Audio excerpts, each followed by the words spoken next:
का भी हृदय, मान लो किसी भी जीव जंतु को आप कष्ट दें और उसका हृदय आह भर जाए तो वो आह वज्र की लेख है, तुम्हें भोगना पड़ेगा। वो देखो भीष्म जी को भोगना पड़ रहा, सांप को ऐसे धनुष की नोक से उठाया और बंबूल के कांटों के ऊपर फेंक दिया, कई दिन तक सेदा हुआ, वो आह भर करके मरा। तो आपको 6 महीने बाणों की सैया पर आह किसी की ना लेना जिंदगी। कोई ऐसा कोई आह भर करके कह दिया तुम समर्थ हो, हम तो कुछ कर नहीं सकते, और अंदर से दुखी, फिर तुम्हारी सामर्थ्य काम नहीं करेगी, मिट्टी में मिला देगी।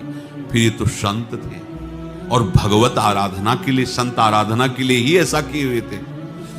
अब इनका कैसे मुंह दिखाएं, अब क्या करें? सुबह संत जन आएंगे, सबके बीच में हमारी कि देखो इन्होंने, अब क्या करें? गए और संगम में जाके छलांग लगाई, अपने प्राण त्याग।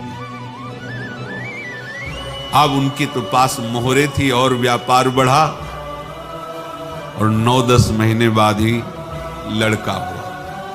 अब तो उनको कि संत फलीभूत हो गया, व्यापार चल रहा, लड़का नहीं होता था, लड़का भी हो गया, बड़ा आनंद छा रहा है।